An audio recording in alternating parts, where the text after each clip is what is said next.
Hemos dedicado muchos capítulos de Bala Extra de los lunes a hablar de tipos de interés que uno puede obtener por su dinero. Hemos dedicado muchos menos capítulos al dinero que uno o una tiene que pagar por su hipoteca.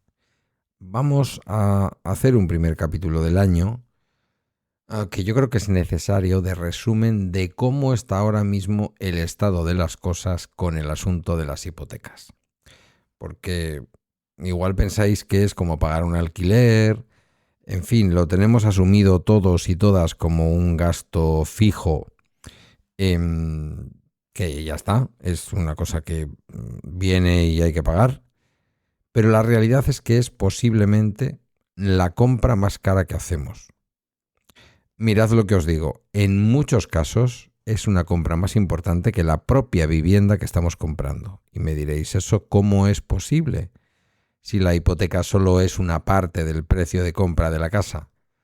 Porque a largo plazo, la cuantía de la hipoteca termina costando más, termina siendo más que la propia cuantía del precio de la casa. ¿Es difícil de entender? Puede ser. Pero pensad que todos los años de vuestra vida, durante la vida de la hipoteca, 30, 25, 35, 40 años, vais a estar pagando un tipo de interés y su funcionamiento es inversamente proporcional al de el tipo de interés que hablamos del interés compuesto. Es decir, todo el dinero que vamos pagando en intereses por una hipoteca es un coste de oportunidad de dinero que podríamos tener invertido en otras cosas. Que cierto es también que cuando estamos financiados, también eso nos permite un apalancamiento de dinero para poder tener inversión en otras cosas. Pongo un ejemplo. Mi hipoteca BBVA al 1% TAE fijo es una oportunidad enorme de tener ese dinero ahí apalancado en lugar de devolverlo y utilizarlo para invertir en cosas que prácticamente cualquier producto me va a dar más que ese 1%. Por lo tanto, es una hipoteca que en ningún caso me resulta interesante en estos momentos devolver o hacer una devolución anticipada, ¿no? Una amortización anticipada, que además en el caso de mi hipoteca está penalizada con una comisión. Pero claro, la mayor parte de las hipotecas hoy en día no están al 1% TAE fijo. Ahora vamos a ver cómo están las hipotecas. Son las hipotecas que hemos contratado, que habéis contratado. Tenemos que saber exactamente en qué punto estamos y qué nos supone pagar tipos que en la mayor parte de los casos ahora mismo están muy por encima del 4% o en ese entorno, aún a sabiendas de que el día 30 el Banco Central Europeo bajó 1/4 los tipos de interés del Euribor. Vamos con ello, vamos a abordarlo en este primer capítulo del año hablando de hipotecas. Seguro que no será el último porque es un tema importante y va a serlo mucho más en este 2025. Comienza Bala Extra con Pedro Sánchez.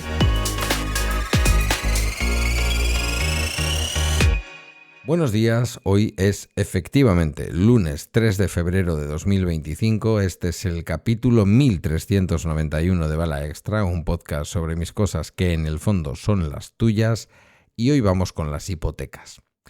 Mirad, lo primero que tenemos que saber es que con las hipotecas hablamos de dos tipos de hipotecas, ¿vale? Podríamos hablar de un tercer tipo, pero vamos a hablar de dos y luego os digo cuál podría ser el tercer tipo. Hipotecas de tipo variable e hipotecas de tipo fijo. Digo que luego también están las hipotecas de tipo mixto, una cosa que por ejemplo ha promocionado mucho ING. Yo te doy un fijo durante los primeros X años, los que tú elijas, y después me voy a un tipo variable que es el resto de la vida de la hipoteca.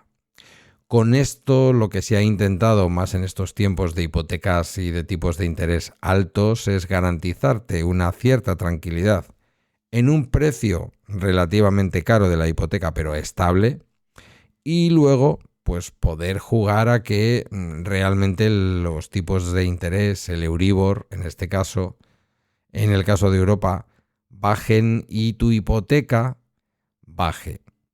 Porque estos dos tipos fundamentales de hipotecas, el tipo fijo y el tipo variable, se diferencian justamente en eso. El tipo fijo tú lo contratas y desde el principio hasta el final de la vida de la hipoteca vas a pagar la misma cuota. Si cumples los mismos requisitos, ¿vale? Porque los bancos a veces te dicen, mira, vas a conseguir el 1%, pero si tienes tal, si tienes cual y si además contratas un seguro de vida.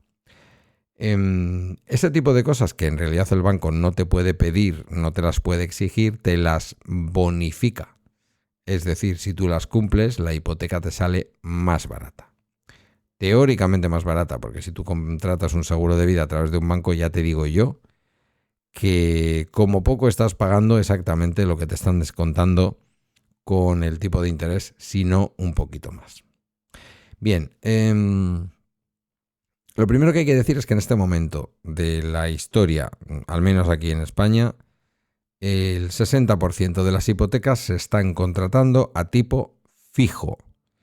Esto es una cosa que a raíz de la crisis del 2008 fue creciendo. Después los tipos de interés estaban tan baratos, el Euribor estaba tan barato, estaba en negativo el Euribor, que volvió a ser muy popular, aunque los bancos querían seguir vendiendo hipotecas a tipo fijo, todas ellas con tipos positivos, es decir, cuando yo contraté para comprarme esta casa en el año 2018 la hipoteca del Sabadell al 2,1% TAE fijo, que me obligaba además a contratar seguro de vida el primer año, luego ya no, con lo cual el TAE subiría un poquito más, porque ese seguro de vida del primer año de 1.000 y pico euros va en el precio de la hipoteca, ¿vale? En aquel momento, digo, les interesaba a los bancos convencernos de que el tipo fijo estaba muy bien, porque el tipo variable a ellos no les daba a ganar dinero, estaban en tipos negativos. Entonces, si tú tenías un Euribor, como era mi caso, por ejemplo, en Ermua, un Euribor más 0,39, yo realmente no estaba pagando intereses. He estado casi 10 años sin pagar intereses por la hipoteca de la casa de Ermua. Hasta que empezaron a repuntar hace pues aproximadamente 4 o 5 años, llegando a sus máximos históricos en el 2023 y empezando a bajar a raíz del 2024 y estando ahora nuevamente en una senda de bajada que debería dejar el Euribor a finales del año 2025 en torno al 2%. Antes he dicho que el Banco Central Europeo fija el Euribor, no es cierto. El Banco Central Europeo lo que ha hecho es fijar los tipos de interés. El Euribor es una derivada de todo eso con intervención del mercado, ¿vale? Si el Banco Central Europeo fija un tipo de interés, como ha sido el caso ahora del 2,75, eso no implica que ese mismo sea el Euribor. El Euribor está ahora mismo por debajo de eso, está en torno al 2,4, 2,5 más o menos. Está descontando en parte lo que va a ocurrir este año en Europa, y es que acabaremos 2025 probablemente con un tipo de interés, un tipo interbancario fijado por el Banco Central Europeo de en torno al 2%. Ojo, porque Estados Unidos no está en esa dinámica, y aunque Donald Trump, el nuevo presidente, de nuevo, ha vuelto a pedirle a la Reserva Federal que baje los tipos, la Reserva Federal de Estados Unidos ha empezado a optar por una dinámica distinta a la del Banco Central Europeo, y es mantener los tipos, unos tipos que están más altos que en Europa, en torno al 4,5, ¿vale? Bueno, ese es el contexto, vamos a decir, económico o macroeconómico en el que nos estamos jugando nuestras hipotecas y por lo tanto nuestras lentejas, como diría el otro. Tipo variable o tipo fijo. Mirad, esto es una cuestión muy de cada uno, muy de cada una. Toda mi vida mis hipotecas han sido a tipo variable. Pero ya cuando en el 2018 yo decido comprarme la casa lo decidí antes, en el 16, pero cuando en el 18 me dan la casa de Galdacao, la casa de Zabalea, donde vivo ahora, desde donde os hablo, no sé por qué tuve la intuición, estaba ya todo el tema político en Estados Unidos por ahí, y tuve la intuición, reconozco haber acertado de forma equivocada, por los motivos equivocados, pero pensé que tenía que irme a un tipo fijo. Lo pensé primero por mi edad, es decir, yo no puedo estar pagando una hipoteca que sube y baja una vez que me jubile porque no tengo una manera de variar mis ingresos. Yo no puedo reaccionar a una hipoteca que me sube una barbaridad una vez jubilado porque es difícil que después de la jubilación puedas hacer mucho con tus ingresos, más allá, lógicamente, de aumentar lo que quieres detraer mensualmente de tu plan de pensiones si es que lo tienes. Pero eso supone también pagar más impuestos, entonces es una cosa un poquito complicada. Entonces, por un lado pensé, necesito un punto de conservadurismo en esto. La hipoteca fija se parece mucho al tipo de interés fijo que te pueden dar por un depósito o por una cuenta remunerada. No corres el riesgo de que la bolsa baje y perder una parte de tu capital o todo, pero a cambio no puedes esperar grandes cosas. Con la hipoteca fija ocurre lo mismo. No puedes esperar grandes cosas, pero a cambio es conservadora, te da estabilidad. No te va a sacar tu economía del carril, porque en el momento en que te la dan con unas condiciones que tú aceptas, que el banco acepta y que en teoría te permiten seguir tu vida financieramente, y esas condiciones no van a variar.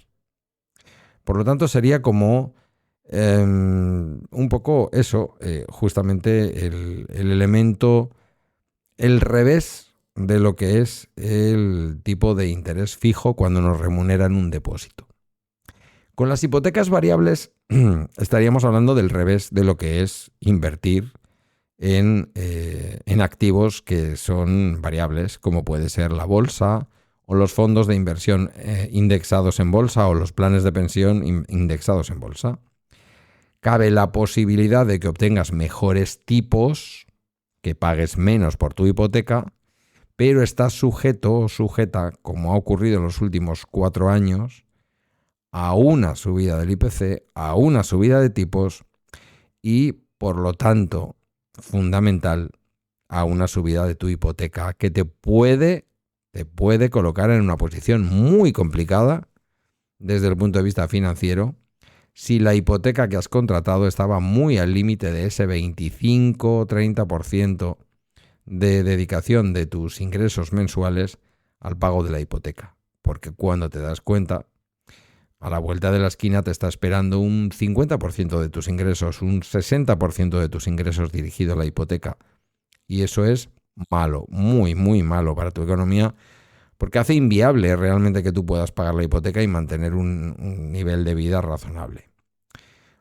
Por lo tanto, variable o fijo es una decisión tuya. En estos momentos empieza a haber mejores opciones entre las hipotecas fijas, justamente en un contexto, como digo, en el que todos los expertos y expertas valoran que los tipos de interés en la eurozona acabarán el año 2025 en torno al 2%. Por lo tanto, los bancos ya empiezan a arriesgar un poquito más con las hipotecas fijas y te vas a encontrar hipotecas fijas que van a estar en torno al menos del 3% TIN, pero no mires el TIN, por favor, mira el TAE. Mira el TAE porque yo te puedo decir que es el 2,95, pero al final te puedo meter la obligación de contratar un seguro de vida, de contratar un seguro de impago y una serie de gastos que los tienes que afrontar tú y que por lo tanto terminan dándote un TAE, una tasa anual equivalente, es decir, un coste real de la hipoteca mucho más alto. Y estás viendo una hipoteca que tiene un 2,93 TAE y resulta que en realidad estás pagando un 4,5% de tipo de interés real, ¿vale? Importante también esto en el tema de las hipotecas. TIN y TAE no son lo mismo, siempre os lo digo. Y también os lo digo cuando hablamos de las cuentas remuneradas. Bien, ¿qué creo yo? Si me pedís mi opinión. Bueno, pues yo creo que en este momento, si realmente tus condiciones personales, pensad que las hipotecas se ofrecen en las webs de los bancos como en un escaparate, pero luego cuando tú vas a negociar al banco no es lo mismo. No es para nada lo mismo que tú tengas la posibilidad de contratar la hipoteca con otros bancos. Es decir, que el porcentaje que vayas a pedir de tu salario o de tus ingresos respecto a lo que te va a costar la hipoteca sea pequeño. Eso le interesa a todos los bancos y por lo tanto todos los bancos te van a hacer ofertas y por lo tanto eres un cliente que les viene muy bien. Porque además, en principio, esa es una hipoteca que no debería de tener morosidad ni impagos. Está mal que yo lo diga, pero que seas funcionario y que tu puesto de funcionario lleve mucho tiempo, no te suelen preguntar si eres funcionario de carrera o no. Yo creo que sin más, porque no terminan de entender qué es eso. Es decir, si eres fijo o no eres fijo. Pero sí que te preguntan cuánto tiempo llevas en tu puesto de trabajo. Cuanto más tiempo lleves en tu puesto de trabajo, si además es un empleo público, pues normalmente más favorable es la oferta que te van a hacer. Es evidente que si tú necesitas un porcentaje de tu hipoteca más pequeño y encima tus ingresos los obtienes de manera estable de un puesto en la administración que difícilmente va a tener una pérdida del puesto de trabajo, pues eso es muy interesante para tu banco, ¿vale? Por lo tanto, no os fiéis de lo que digan los bancos hasta que no tengáis una cita con el banco, le expongáis cuál es vuestra situación y el banco os haga una oferta personalizada. No hay dos ofertas iguales, no va a ir un banco y te va a decir, no, mira lo que dice el folleto. No, todos los bancos, si les interesas como cliente, te van a mejorar o te van a hacer algún tipo de oferta distinta a lo que el propio banco ofrece. Y vuelvo a lo de antes, fijo o variable, pues depende de si consigues un buen tipo fijo y depende también de cuánto puedas arriesgar. Si tú cuando vas a contratar una hipoteca, tienes unos ingresos que el coste de la hipoteca va a ser un 15% de tus ingresos, pues una variable, digamos que va calcando lo que el mercado hace y en teoría te sube la hipoteca y te deberían de subir también los ingresos si tienes garantizada una subida salarial en convenio o lo que sea. No debería de ser un problema muy grande, más allá de que tienes que estar dispuesta o dispuesto a que la hipoteca crezca y tú tengas que pagar más, pero tienes margen, ¿vale? Si tus ingresos son más justitos y a la hora de negociar la hipoteca te vas ya directamente a un 25 a un 30%, debes saber que una hipoteca variable, primero que el banco puede que no te la ofrezca, que el banco te diga, no, usted se tiene que ir a un fijo, porque la variable puede que se le complique, puede que haya una subida de tipos y termine usted incurriendo en morosidad. Y a usted no le conviene, pero a mí tampoco, yo no quiero quedarme con su casa. A mí su casa me resulta siempre un activo que me es muy difícil de gestionar, ¿vale? Por no hablar de cómo se gestiona ahora, desde el punto de vista legal y desde el punto de vista social, lanzar a una persona de su domicilio por no pagar la hipoteca. Por lo tanto, ya digo, opiniones tiene la Santa Madre Iglesia. Yo he optado en la última etapa de mi vida por la hipoteca fija para esta casa de Ermua, para esta casa de Galdacao. Cierto es que hice un cambio de hipoteca, como sabéis, en torno al año 22, creo que en enero del 22, y tuve la suerte de conseguir un 1% en el BBVA justo el mes antes, la semana antes, diría yo, en que empezó la escalada de precios. En un momento en el que yo además estaba pidiendo solo una parte del importe de la casa y como funcionario de carrera de muchos años en mi empresa y con un historial de pagos impoluto, pues entonces el BBVA dijo, a mí este tío me interesa al 1%. Realmente yo ahora estoy, por así decirlo, entre comillas, muchas comillas, ganando dinero con esa hipoteca, ¿vale? Vale, ¿y qué ofertas tenemos en este momento? Bueno, pues tenemos dos ofertas básicas, las de tipo fijo y, como digo, las de tipo variable.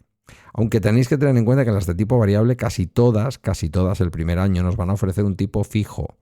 Nos van a decir, no, el primer año vas a empezar con este importe, que suele ser más interesante que lo que está ahora mismo el mercado respecto a las hipotecas de tipo variable. Con las hipotecas de tipo variable tenemos que tener en cuenta una cosa. El importe de la hipoteca se fija en función de un tramo fijo y un tramo que es variable. El tramo fijo es el diferencial sobre el Euribor. Cuando te dicen tu hipoteca te cuesta un Euribor más 0,48.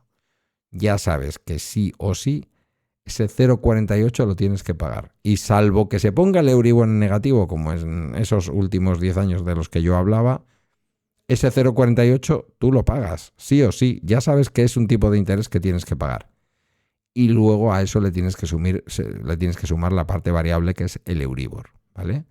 Esto también es importante que lo tengáis en cuenta. Yo sé que lo sabéis la mayoría, pero bueno, haciendo un capítulo sobre esto, me parecía importante mencionarlo. ¿Cuáles son las hipotecas que en este momento están dándolo todo, por así decirlo? Pues entre las variables tenemos la del Banco Sabadell, que es un Euribor más 0,40, la inteligente variable de Evo Banco, Euribor más 0,48, y la hipoteca variable de Kutxabank, Euribor más 0,49. Serían las mejores hipotecas variables en enero del 2025. Ojo, porque luego vienen las condiciones, ¿vale? Las hipotecas siempre tienen condiciones y casi siempre tienen comisiones. La hipoteca variable, por ejemplo, del Sabadell te va a obligar a domiciliar la nómina. Hasta ahí, contad con eso en todas las hipotecas, domiciliar la nómina, ¿vale? Lo mío con el BBVA es un caso raro. Les dije, no quiero vinculación, la vinculación la tendré de manera voluntaria. Me dijeron, vale, aceptamos. Y yo no tengo la nómina en el banco, en el BBVA, y eso no me penaliza, ¿vale? Te van a obligar a contratar un seguro de hogar. Y tú dirás, ¿pero obligar pueden? No, no pueden, pero si contratas el seguro de hogar con ellos, te lo van a bonificar. Te van a obligar a contratar un seguro de vida, que tampoco pueden, pero que si quieres el crédito, posiblemente lo tengas que contratar, o al menos, para obtener ese tipo de interés lo tienes que tener. Y os digo una cosa, hay cosas más caras que un seguro de vida en un banco, pero casi todas son artículos de lujo. Quiero decir, un seguro de vida con un seguro de banco, pues es un ojo de la cara. Y luego contratar un seguro de protección de pagos. Eso es lo que exige el Banco Sabadell para hacerte un Euribor más 0,40. Ojo que tiene un tipo de salida del 1,9 el primer año, ¿vale? Que estaría bastante bien, por cierto. En cuanto a las comisiones, no tiene comisión de apertura, casi ninguna de las hipotecas la tiene ahora, y os tenéis que fijar sobre todo en las comisiones que tiene el hecho de hacer amortizaciones anticipadas.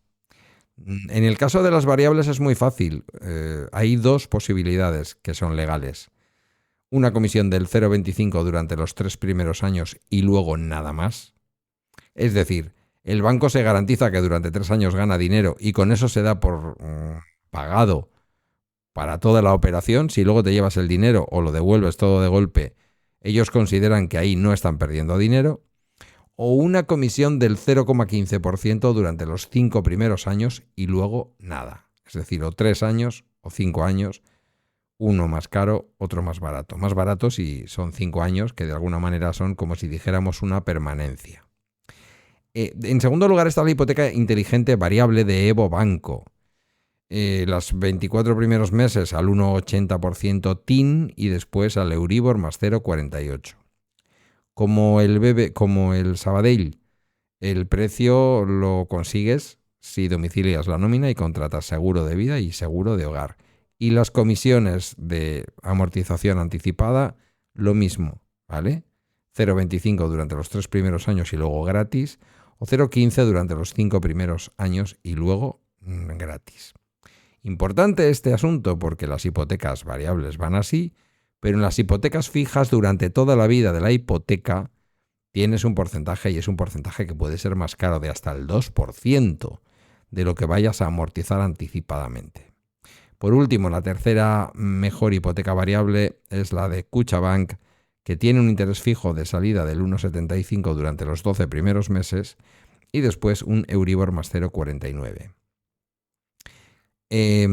Kutxabank lo que te pide aquí es domiciliar una nómina o pensión de más de 3.000 eurazos, ¿vale? Entiendo que si son dos cónyuges o pareja o lo que sea, pues esto es más fácil de cumplir, pero si solamente tienes tu salario, pues es un poquito más complicado. Contratar un plan de pensiones al que tienes que aportar 2.000 pavos al año y contratar un seguro de hogar. Por lo tanto, no piden seguro de vida, pero sí te piden que abras con ellos un plan de pensiones. Kutxabank no ofrece información sobre las comisiones de esta hipoteca, por ello, pues nada, si estás interesado en este crédito hipotecario, tienes que consultar con la propia caja. Habría más hipotecas, el hipotecón tipo variable de Cajamar, la hipoteca variable de Unicaja para nóminas superiores a 2.500 euros. Bueno, esas serían como las 5 más interesantes en enero del 2025. Esto no significa que no debas mirar otros bancos. Esto no significa que no debas mirar, por ejemplo, ING, que casi siempre es competitiva, u otro tipo de entidades, ¿vale? Bueno, yo creo que por aquí, respecto a las variables, esto es un poco lo que podría decirte. ¿Qué te puedo decir respecto a las hipotecas fijas en enero del 2025? Pues mira, una rara avis, la hipoteca fija Avantio de Banca March, al 2,30% TIN, que no TAE, la hipoteca bonificada a tipo fijo de Sabadell al 2,50 TIN y la hipoteca fija bonificada de Banco Santander al 2,60 TIN son las mejores. Y por detrás estarían la hipoteca fija Mari Carmen, así se llama, que vamos a hacer, de Abanca con el 2,65 y la hipoteca fija de Coinc al 2,69 TIN. En estos casos hay que tener en cuenta que estamos hablando del TIN y que el TAE, por ejemplo, en la Banca March es del 2,56, que el Sabadell es el 3,66, que el Santander es el 3,22. En fin, no es exactamente lo que parece, porque parecen mucho más baratas y luego no lo son tanto. Aquí es donde yo volvería a poner el acento en que quizás interesa una hipoteca fija, porque son tipos de interés bastante razonables en estos momentos del mercado, y si la cosa se pone muy complicada, ahora vamos a hablar de ello y enseguida nos lleva hasta el final del capítulo, siempre puedes cambiar la hipoteca de entidad o el tipo de hipoteca que tienes. Por eso es importante, y es una recomendación que te voy a hacer encarecidamente, aunque yo no haya seguido mi propia recomendación. Por esto es muy importante que intentes que el tipo, o sea, que la comisión por amortización sea una comisión pequeña o incluso inexistente, para poder tener la libertad en un momento dado de decir, a mí esta hipoteca ya no me interesa, me la llevo a otro sitio. Precisamente por eso, justamente por eso, los bancos, digamos que utilizan la comisión de amortización parcial o total como el último bastión de las hipotecas fijas. A mí me pasa, tengo una hipoteca maravillosa con el BBVA al 1% TAE, fija, un regalo tal y como está el mercado, pero eso sí, si quisiera llevarme la hipoteca a otro sitio o incluso si me tocara la lotería y quisiera liquidarla, tengo que saber que tengo un porcentaje, una comisión que pagar de todo ese dinero y no son cantidades pequeñas. ¿Por qué digo que tenéis que tener muy en cuenta esto? Porque lo que ha venido haciendo la regulación del Estado con el tema de las subrogaciones hipotecarias, es decir, llevarte tu hipoteca de un banco a otro, es prácticamente dejarlo, no voy a decir que gratis, pero casi gratis, ¿vale? Entonces, en fin, pues si lo que es la operación de cambio de hipoteca te va a merecer la pena por gastos notariales y 4 cosas más que vas a tener que pagar muy poco respecto a lo que es un coste de una hipoteca a lo largo de su vida, te va a merecer la pena incluso pues para ganar un 0,20% TAE, por ejemplo, porque a la larga, en 30 o 40 años vas a recuperar ese dinero con creces, de verdad que con creces. Pues es importante que no estés pagando por adelantado una comisión por el hecho de la amortización anticipada, ¿vale? Y hablemos de esto. Para cambiar la hipoteca de un banco a otro hay que llevar a cabo un proceso que se llama lo que acabo de mencionar, subrogación hipotecaria. El principal objetivo de una subrogación de hipoteca es mejorar las condiciones del préstamo. Hay 2 vías para mejorar las condiciones de un préstamo. 2. O obtenemos un mejor tipo de interés o ampliamos el plazo de amortización para que la cuantía de las cuotas sea menor. Con esto segundo vamos a pagar más por la hipoteca, pero la vamos a poder pagar. Si estás asfixiado o asfixiada porque tu hipoteca ha subido y ahora supone ya prácticamente el 50% de tu salario, tienes que saber que ampliar el plazo, si es que por edad lo puedes hacer, que los que tenemos una cierta edad no nos dan la hipoteca más allá de los 70, 75 años, dependiendo del caso, pero si por edad lo puedes hacer, sin duda no vivas en la apretura de pagar cada mes pasándolo muy mal y amplía el plazo.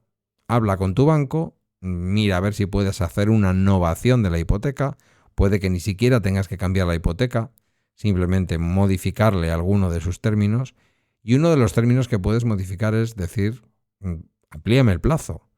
Entonces, si tengo más cuotas para pagar el mismo dinero, terminará costándome más la hipoteca porque pagaré más intereses, pero es verdad que mes a mes voy a pagar menos de interés y me voy a apurar menos a la hora de pagar la hipoteca. En sí, ¿qué coste tiene una subrogación de hipoteca? Bueno, pues tiene algunos trámites como realizar una nueva tasación de la vivienda, acudir al registro de la propiedad y al notario y algunos gastos asociados a esto. En concreto, una subrogación de hipoteca supone dos gastos principales para el propietario, porque todo lo demás lo tiene que pagar el banco. Este es uno de los cambios que ha habido en los últimos años y que es genial. El propietario tiene que pagar la comisión por subrogación hipotecaria y el coste de tasación de la vivienda, ¿vale? Bueno, y el registro también de la vivienda en... No, el registro creo que no. El registro puede que sea del banco. Además, hay que tener en cuenta que estos gastos asociados a una subrogación de hipoteca dependen de la fecha de contratación de la hipoteca. Importante. El coste ha ido variando con el paso del tiempo. Si tu hipoteca es anterior al año 2003, la comisión por subrogación hipotecaria no puede superar el 1% del capital pendiente. ¿Vale? Esta es la comisión que digo yo de cancelación. No es la misma, pero a la hora de la verdad es lo mismo, ¿vale? Es lo que te va a cobrar tu banco por el dinero que todavía le debes si te quieres llevar ese dinero, esa deuda, a otro banco. Si has contratado entre el 2003 y el diciembre del 2017, la subrogación hipotecaria es como máximo de una comisión del 1%, del 0,5%, la mitad, ¿vale? Y si lo has hecho entre diciembre del 2007 y junio del 2019, la comisión máxima por subrogación hipotecaria puede llegar hasta un 0,5%. Si la subrogación es en los primeros 5 años, ahí el banco dice, oye, que yo solo llevo 5 años, me gasté un dinero y este señor ahora se va y ¿qué pasa? O hasta un 0,25% a partir de esos años en adelante. 0,25 ya empieza a ser una cantidad, no voy a decir que no es respetable, pero que la puedes imputar a la siguiente hipoteca, al sitio en donde te vas, y ni lo notas, ¿vale? Desde junio del 2019 en adelante, la Comisión de Subrogación distingue entre hipotecas a tipo fijo, en donde es posible un 2% de comisión de subrogación durante los 10 primeros años y un 1% el resto del tiempo, o si es a tipo variable, ¿vale? Que como hemos dicho es un 0,25% los 3 primeros años o hasta el 0,15% si se hace durante los primeros 5 años. Ya hemos visto que esto está en las condiciones de algunas de las hipotecas variables de las que hemos hablado antes. Por lo tanto, si en tu cabeza está quitarte este dinero, esta deuda cuanto antes, ten en cuenta, y esto es importante a la hora de elegir, que las hipotecas a tipo fijo salen más caras. En cuanto a la tasación de la vivienda, que la vas a tener que pagar tú si vas a hacer la subrogación, igual que si fueras a hacer una hipoteca nueva, su coste suele rondar entre los 300 y los 500 euros dependiendo del valor del inmueble. Por su parte, ¿qué es lo que pagó el banco? El banco paga los gastos de la notaría, el coste de la gestoría y los aranceles del registro de la propiedad por inscribir el cambio de entidad. ¿Vale? Entonces, ¿tú de qué te tienes que preocupar? De los 500 pavos como máximo de la nueva tasación y de la comisión de subrogación que te pueda cobrar tu entidad. Si estás en una variable, que es la gente que está más apretada en estos momentos, tienes una hipoteca variable, tienes que saber que si ya han pasado 3 años, no te pueden cobrar más de 0,15% por cada 0,15 por cada 100 euros que debas, ¿vale? 15 céntimos por cada 100 Por lo tanto, a ver si lo digo bien, que luego os metéis conmigo con los céntimos, con las milésimas y todas estas cosas. Por lo tanto, 1,5 € cada 1000, por lo tanto 15 euros cada 10.000, por lo tanto 150 euros cada 100.000. Ya veis que no es ninguna locura, ¿vale? Podemos estar hablando de otros 300 euros, si es que debéis 200.000 pavos. 300 y 300, o 300 y 500, me da igual, 800. 800 euros cuando te puedes estar ahorrando miles y miles y miles de euros, muchísimo dinero. Pues si tengo que decir algo del capítulo del episodio de hoy es cambia tu hipoteca ya. Subroga tu hipoteca. Al menos tómalo como una opción. La subrogación de tu hipoteca es una opción buena. Piénsalo. Alguien me puede decir, me costó mucho que me dieran la hipoteca. Si voy ahora, a lo mejor ni siquiera se ofrecen, ni siquiera ninguna entidad me ofrece una oferta. Puede ser, esto puede ser. Se te ha podido ir la hipoteca mucho desde el punto de vista del porcentaje de tus ingresos y puede que no encuentres ningún banco que te haga una oferta mejor que lo que tienes. Ni siquiera que te haga una oferta. Pero no puede ser que estés pasando estrecheces durante el mes para poder pagar la hipoteca y no vayas a tu banco a preguntar. No es que no vayas a tu banco, no vayas a otras entidades distintas a tu banco a pedir ofertas. Y si tienes la suerte de que te hacen ofertas y son mejores que las de tu banco, ponerlas encima de la mesa de tu banco. Porque tu banco, antes de que te vayas, te va a hacer una contraoferta, como me hizo a mí el Banco Sabadell, ¿vale? El Banco Sabadell me hizo una oferta para que yo no me fuera del Sabadell al BBVA. Lo que pasa es que ya fue tarde. Me pilló con la decisión tomada y yo ya tiré para adelante. No llegó a igualarme el 1% TAE fijo del BBVA, pero creo que se quedaba como a un 0,2. Es decir, posiblemente no me hubiera movido. Pero ojo con ese 0,2 a lo largo de 30 años porque pueden ser miles de euros, ¿vale? Por lo tanto, sí, la subrogación de tu hipoteca puede ser una buena opción. Ahí lo dejo. Simplemente llamando tu atención. Casi seguro que me estás escuchando y tienes hipoteca. Plantéate si una subrogación de hipoteca por un máximo de unos 800 euros de gastos para ti puede ser una opción que te puede sacar de vivir con apuro. Esto ha sido todo por hoy en Bala Extra, una producción de Emilcar FM. Puedes encontrar mis medios de contacto en las notas del programa, únete a nuestra comunidad en Telegram o busca nuestro canal en el Discord de Emilcar FM. Gracias por tu tiempo y hasta mañana martes.